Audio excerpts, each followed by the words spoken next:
Hey, what's going on, everybody? I'm Michael Lingenfelter, and I'm here with the Aging Athlete Guide, which is a show on how to get the most out of yourself so you can get the most out of what you love to do.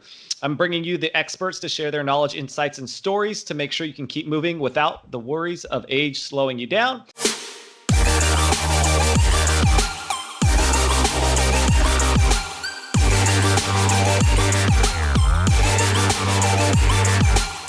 And today we are joined by Michelle Aubrey. She is a powerful speaker, a transformative coach, and a leader who changes the lives of those who she works with.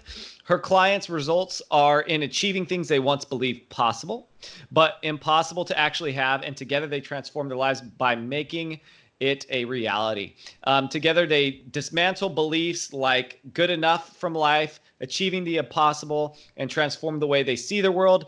In the process of creating the results her clients are committed to, they bulldoze through the habits and stops that keep them from the source of being their most powerful, embracing, and living life as their true self. Welcome to the show, Michelle. Yeah, thank you so much. That was so cool to hear you read that back to me. Thanks. Sounds Very pretty cool. cool, huh? Yeah, Yeah, and I've had the pleasure of working with Michelle I would say been about a year ago. Went through a yeah. program where I wanted to take my business to the next level and not just be able to help people in person, but rather be able to expand to the online world.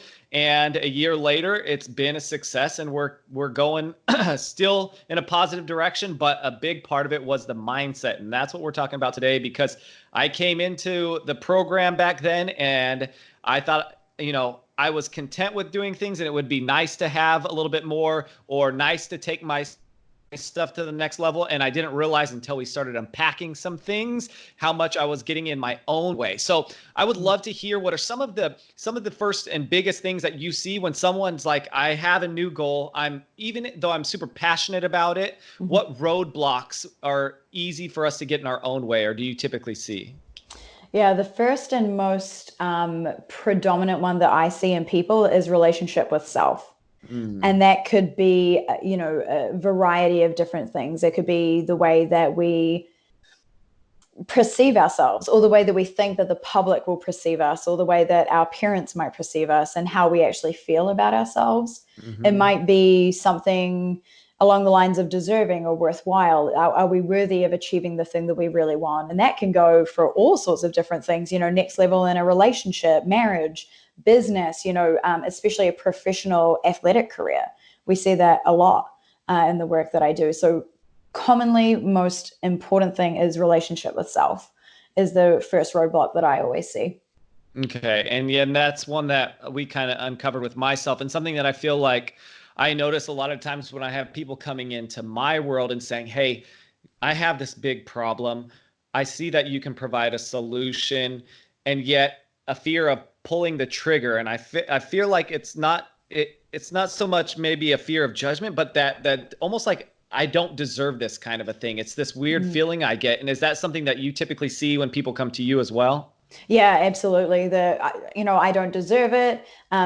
Sometimes it can kind of be the other side of it too. It's like, I really want it, but I don't know if I'm going to be able to have it. So there might be a deserving thing there, but also, is it actually obtainable? Is it possible? And that usually shows up because people have never had the thing before. Mm. And then what will typically follow that is, but what if I get it? Then what? What will happen? What will happen if it goes away? How long can I be with it if I actually get it? It's a big thing that I see people struggle with, is actually how much joy and possibility they can actually be with. Huh. Go into that a little bit. That's interesting. Mm-hmm. So, what I will typically see with people is, and all of my clients are typically, business owners, entrepreneurs. They're people that want to create something, and they're starting from wherever they're at. So that might be, maybe they haven't created their business yet, maybe they're creating a new business, maybe they're, you know, got a particular amount of dollars in the bank and they've got a certain income coming in, but there's always something more that they want. Typically what we'll see is the conversation around possibility. So, Brene Brown talks about foreboding joy and how we actually are with joy and how much, good we can be with. And I see it all the time with people, is that if they've got something really, really awesome, they've got something that they really love, or they're stepping into something else that they love and want, how long can they stay there for? How long can they actually be with the joy or the celebration of having that thing and the commitment of actually keeping it as a status quo? So people will sometimes burn that down, kind of like how we were talking about earlier, like those initial roadblocks, relationship with self, deserving, worthiness.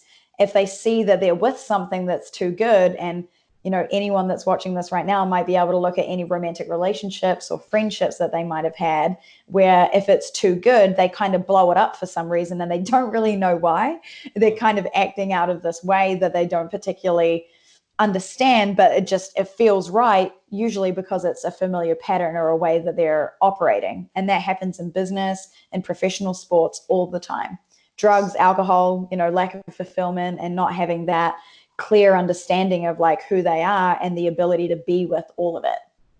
So if I am living a life that's pretty consistent, and my life is not having too many ups or downs, but yet I want to achieve something of this next level or take the next step, it's almost that I am very comfortable with what's going on right here. So therefore, if it gets better, you're telling me that I may be subconsciously thinking that how long can I attain that? Because if I get a taste of how good it can be and lose it, is that worse than staying here? Because it's not bad. Maybe it's not bad here. That's the thing. It's good here, but I want better. And so it's easier to live in just this good. Yes, exactly. That's exactly it. So people will stay in the status quo. They'll stay in what's comfortable, predictable, familiar, because they can continue to predict how it's going to go. And that's very comfortable and familiar. Like classic cliche comfort zone, inside the comfort zone versus outside of it. So what is the conversation I should start having with myself if I get to this point where I have to make a decision and this internal conversation happens? How can I start to change that internal conversation? Yeah, it's a slippery one. Like there's been a lot of interviews that I've been a part of where people are like, how can they kind of do it on their own? And there's so much you can do before you're caught up in that same predictable pattern. So typical, or similarly to when you're driving a car, there are blind spots, right? So you have blind spots all around you all the time. And the same goes when you're operating in life. And so when you're kind of trying to support yourself to get to the next level, what you might be operating from is that same blind spot. So it might actually keep you in the same cycle. But the best thing, so that's just one thing to be aware of, but the best thing that anyone can do on their own is to get really clear on their highest and greatest commitment. So that's the first thing. What do I really want? So that can be anywhere, professional sports, relationship, business. It could even just be like lifestyle. How do you want your lifestyle? What are you really committed to at the end of the day? Do you get up early every morning? Do you work out? Do you eat a wholesome breakfast? Do you get ready for the day? Do you work and enjoy yourself at work and then come home, walk your dog, like whatever thing it might be? But what's your highest and greatest commitment? Number one. And then number two, what actions do you need to take to actually fulfill that thing? What actions next to fulfill your highest and greatest commitments, no matter what it is? Got it.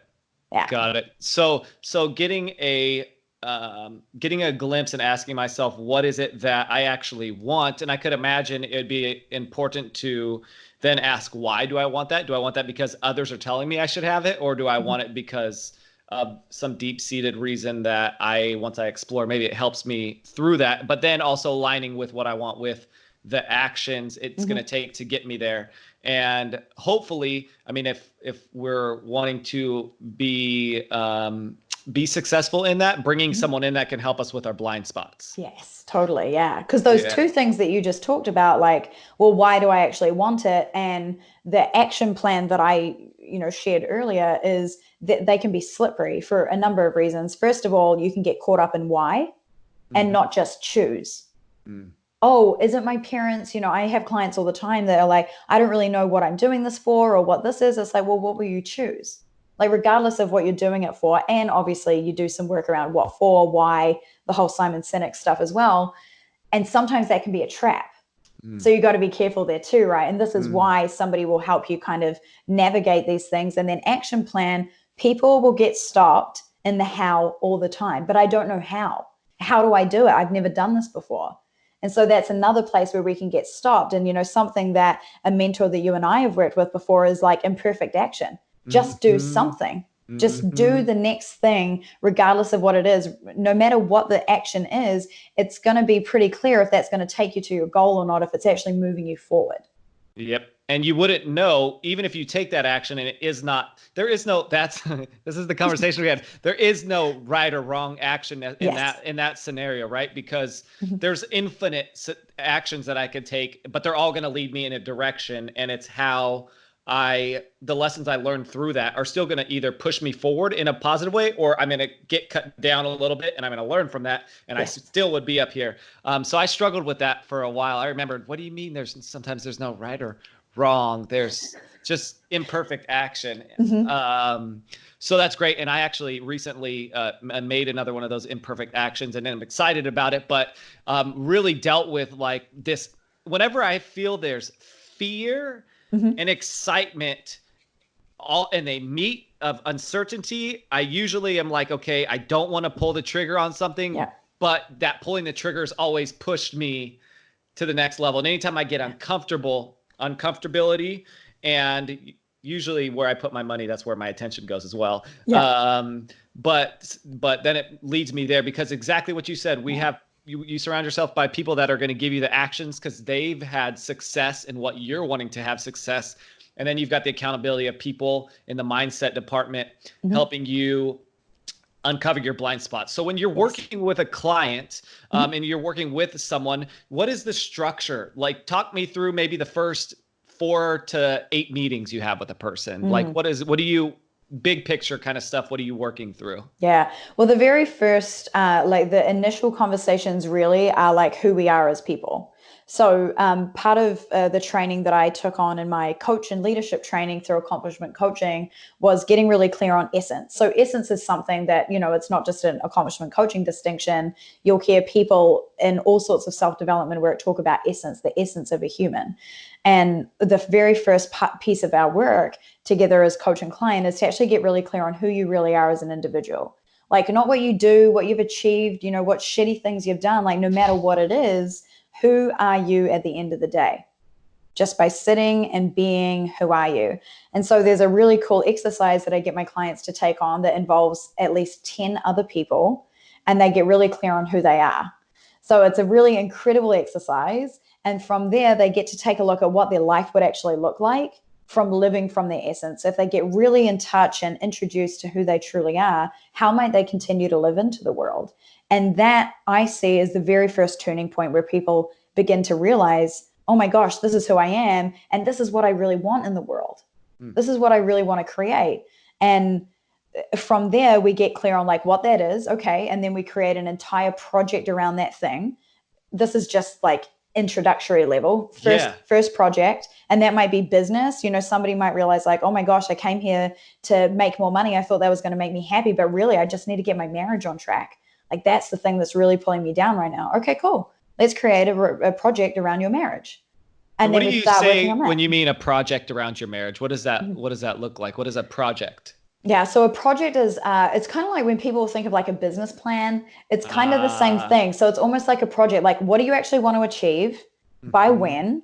What's the Hmm. future vision of that project that you want to have? Like, how do you actually want to show up in your marriage? How do you want to be in your business? And what does that look like in 6 months, a year, 2 years from now? What are we actually playing towards in our coach client relationship? How does that look? Hmm. And then from there it just continues to develop, and as we get more introduced and more connected as coach and client, more and more projects will come up: business, romantic relationship, lifestyle, money. Sometimes there'll be relationships with parents, depending on where you're at in life. People Yeah. around the ages of kind of like 40 to, even, I mean, I have had clients that have been 30 that have created these projects, but anywhere from really 40 to 60 is like there's a project around their parents, because their parents will probably leave the planet at some time in the next 10, 15, 20 years. And there's actually a relationship they want to build with them that they may not have created yet. So Hmm. that's sometimes really profound and impactful for those people as well. Yeah, Yeah. yeah.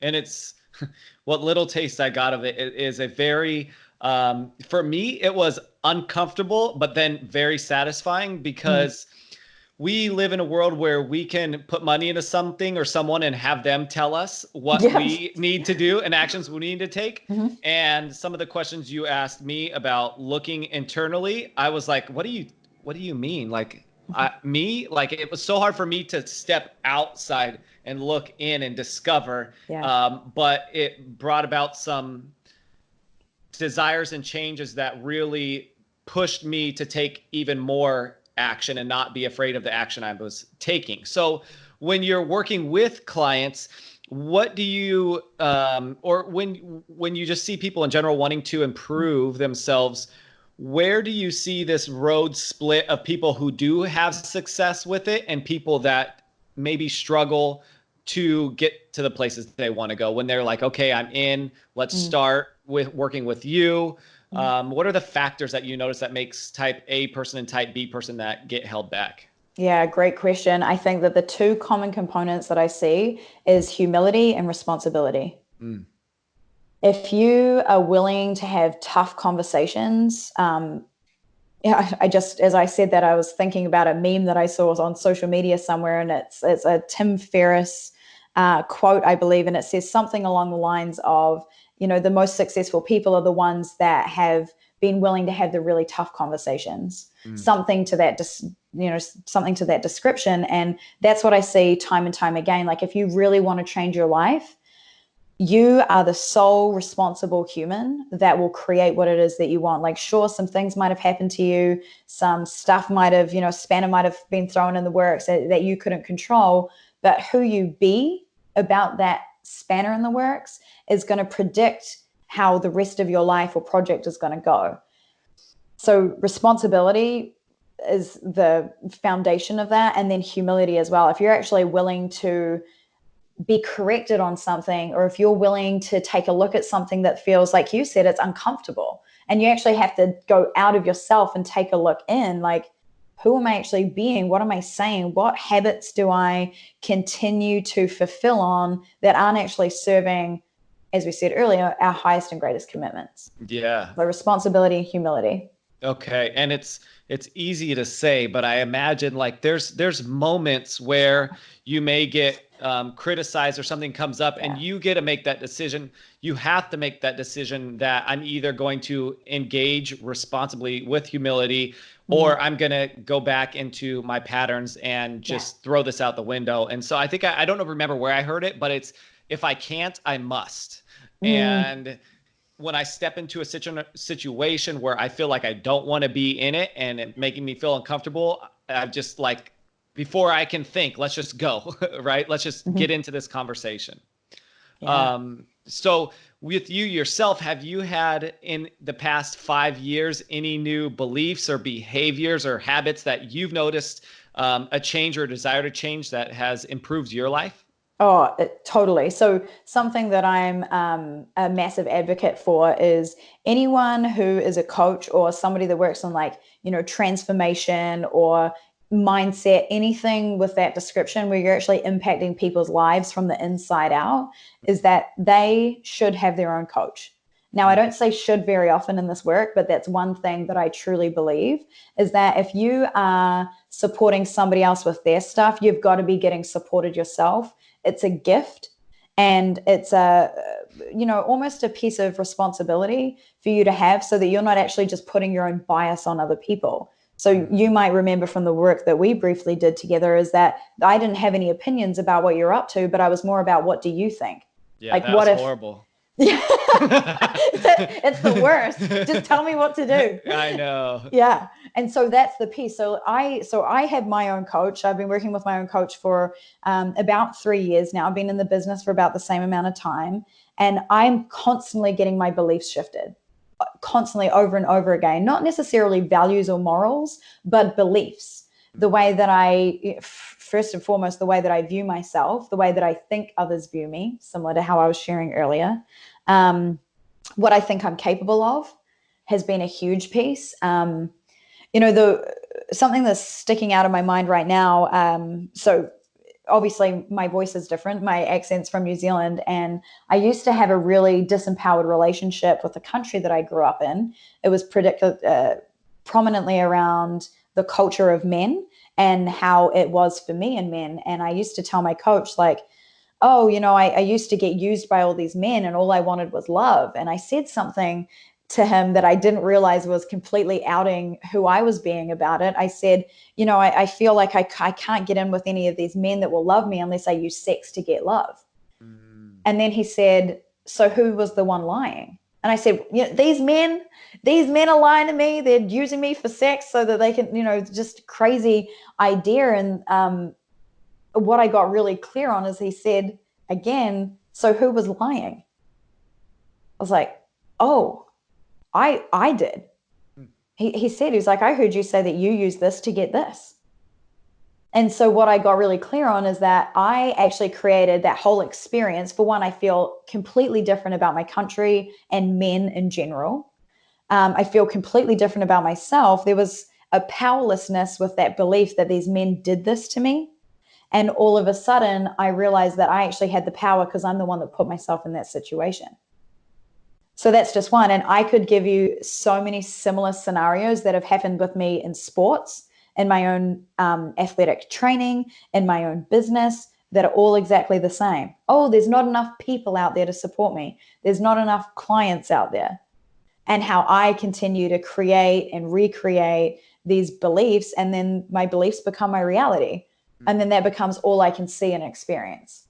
Okay, so it sounds like we have these beliefs that may be limited by ourselves, and which is really funny because so again, when we work together, we work through a program for everybody that's listening. We work through a program that helps you build a business and be able to take a business that you're doing either in person, create an online version of it, and be able to basically just help more people help themselves through the skills that we've developed. And getting through that program, I took the gas off the pedal a little bit, and then I jumped into another one with another company, which I'm really excited about, but it's a lot of the same stuff, just repackaged. And I'm realizing that having these people tell me and work with me on the mindset level and just be there for me is like, that is the key factor, because you just get in this world of just you, and you can get sucked into, man, this is great. This is comfortable. I'm happy doing what I'm doing, which is not bad. I was happy with what I was doing, but knowing that there's always this itch of wanting to do more and improve something, that it wasn't this new information necessarily. It's just having this support that is making me check my beliefs and pushing me to the next level and keeping me consistent with that. Which I thought was fascinating. Once I got back into it, I was like, oh, it's the same. It wasn't the information that I needed. Yeah. I just needed people. Totally. Can I share something about that? Yeah. So it's like, it's a big thing that I notice in the industry is like, people will be looking for, I need more podcasts. What books can I read? Like I need more and more information. And something I said to somebody recently, I can't remember off the top of my head who it was, but I said, knowledge is power, sure, but only if it's applied. If you just take in all of the information and learn all of this great stuff, if you don't actually do anything about it, which is typically where, mindset comes in, is actually having the, the vulnerability and the humility and the responsibility to actually take the next things on, you're actually not going to move. You won't move anywhere. And sure, you'll have a lot of clarity, but what's the point of the clarity if you're not going to do anything with it? Got it. That's perfectly said. Yeah, I agree 100%. And so where you get to step in is you get to step in there and help people make that clear for themselves, and then hold on to them long enough so that way they can do the work and put it into action. So my curiosity is when I have people coming into my world that we're just like, okay, this is so perfect for you. This is exactly what you need. You're telling me this is exactly what you need. And then those limiting beliefs come back in. Is it up to me to have that conversation with them, or to get them at least trying to create a new belief about themselves? And how do we get to what we both want? I want to help them. They want to help themselves. I believe they do. They said they have. How do we start breaking those walls down a little bit so that way they can? Yeah, I think the most important piece is relationship. Like somebody that knows, likes you, and trusts you will will essentially get committed to you, and they have to be really super enrolled in themselves, having and doing the thing. So more often than not, and I see this constantly with people with chronic illness or a pain, or, there's something that's not working, is there's almost like but what if it doesn't work? Like, what if it doesn't work? Or who will I be without the thing that's going on? And I see that all the time with people, especially, as I'm creating clients, and it's like, this is what you want to create. This is how we're going to do it together. And is that something that you want? Like, it really is just a relationship thing. I mean, it even comes, you could see it in parenting time and time again. Like, what do you really want to, who do you want to be? That you get asked that as a child. What do you want to be when you grow up? And how can the parent actually support them to do the thing? Obviously, slightly different in a professional stage, but it's all relationship. It's all relationship based. And for, I think, any service provider that is willing to just be real, like, one, this isn't the first time that somebody's said, yeah, I want to do this thing, and then backed out of it and gotten scared, right? We've all had that. Everybody has. And I think the biggest thing that we can do is just be in relationship with the people. Like, hey, this is what you said you wanted, and now this is how you're behaving. And actually being willing to have a conversation about it. People get really weird about like being salesy. Oh, right. Yeah, exactly. They feel weird about being salesy. And if we can take sales off it and make it about the service that we're actually providing people, I think that goes down way better. And if we, you actually have to give a crap, you have to care about the people. yeah. And I think people pick up on that. Their own beliefs are going to show up, like, oh, you just want the sale, which I've had a client say, Michelle, you're just trying to save the sale. And it was the first time I ever got pissed off with a client. And I said, hang on a second. I do not care about your money. I make enough money. I have a very successful business. This is not about me. This is about you. This is about what you want and what you want to create. And right now, I'm just trying to partner with you to see if this is actually what you want, and if you're willing to move past your current stop and actually get what you want. And that can be terrifying, signing up to a particular competition. I was I was a horse rider for a really long time in dressage, and I was really competitive, but there were some competitions that I was way too terrified to enter. Don't enter it, because what if I fail? What if I end up coming last? What will that mean about me? And it's exactly the same in our business, to answer your question about what if there's somebody that wants to help themselves, you want to help them, how do you actually support them with their limiting beliefs? Be in relationship with them, reflect what it is that they're doing, the thing that you notice, and actually be willing to get uncomfortable yourself and ask them the question, and actually risk having that, I think you're just trying to save the sale. It's like, well, I actually care about you.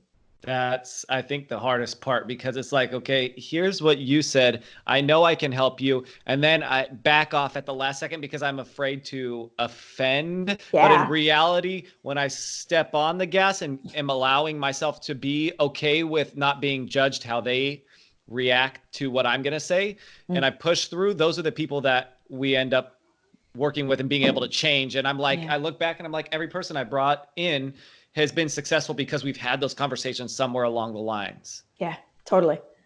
But I'm afraid of their judgment. So that's because you don't want to come across as salesy, and that makes a lot of sense. And what does it mean when you, because that's when you said enrolled in themselves, because that's another thing that I constantly think about. Like, okay, these people that do implement and jump into things, what makes them different? How do they tick a little bit differently? And so when you said enrolled in yourselves, tell me what you mean by that.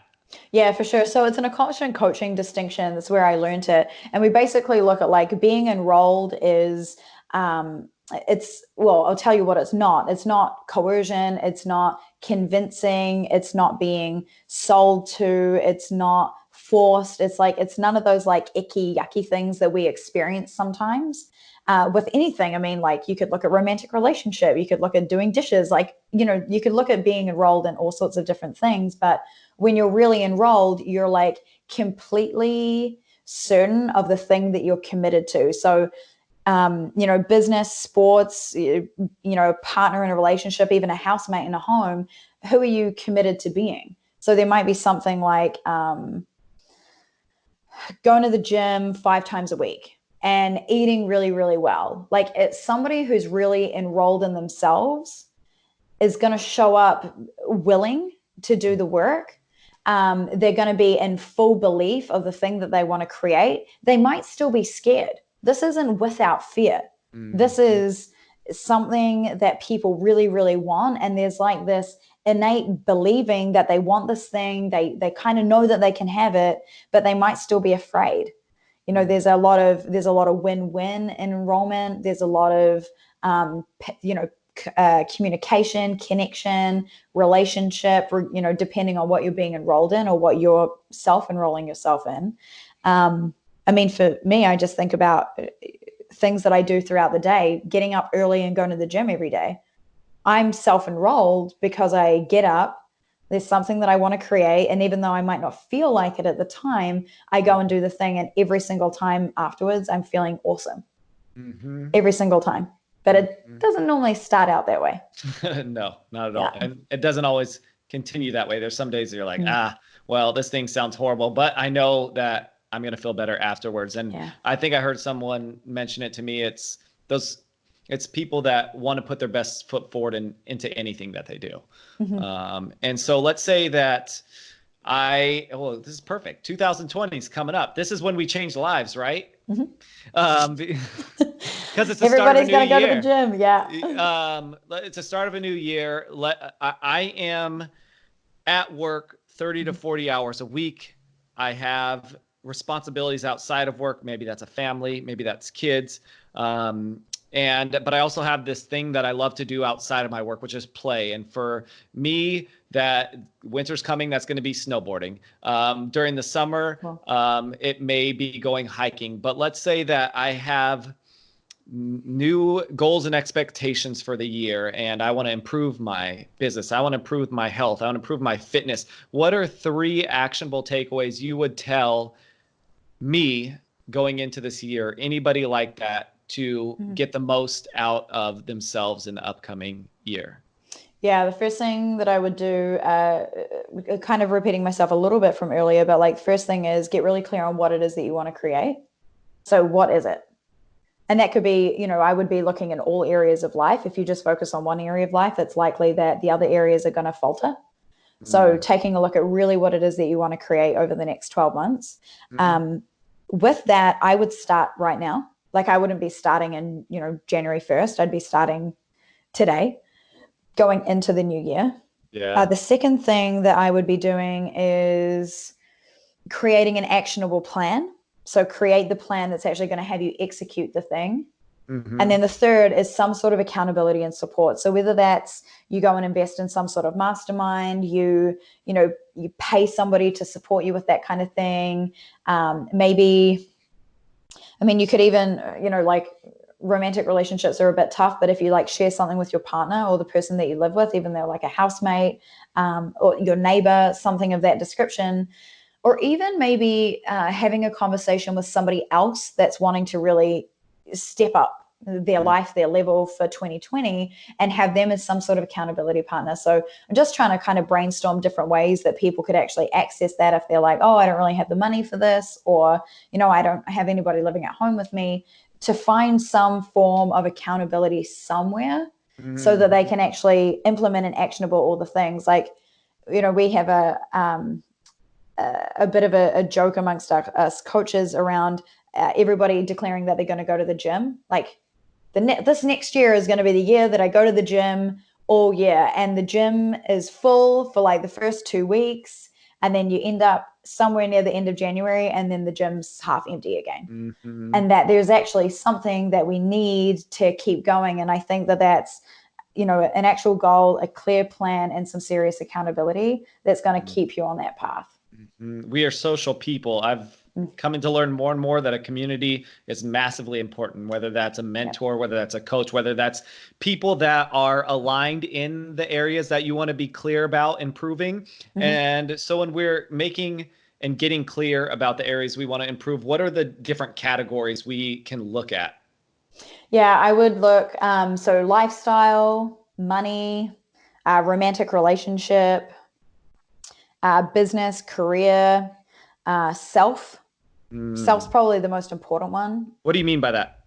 So that's like relationship with self. So if you were to imagine that you had no job, Mm-hmm. no friends. Like there was kind of like nothing external to yourself. Yeah. Like what would that be like? Maybe everything was accessible, but you didn't have anybody to do it with. Like what would you be doing? Hmm. What would you be creating? How would you talk to yourself? What would you do with yourself?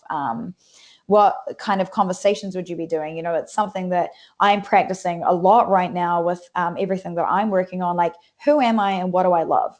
Without anybody else needing to be a part of it. Who am I and what do I love? I love really delicious food. I love travel. I love going out and meeting new people. I love exercising. I love feeling good. I love eating like well and Mm-hmm. deliciously.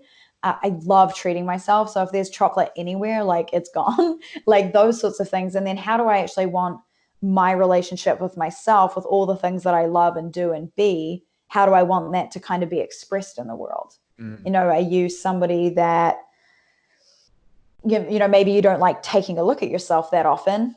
That's the biggest red flag. If you That's can't, yeah, if you can't talk about yourself, or you can't describe how you are or who you are or what you are in the world, that would be the first place to take a look. Like, who am I? What am I up to? What am I all about? it's so easy to say and so difficult to do. Mm-hmm.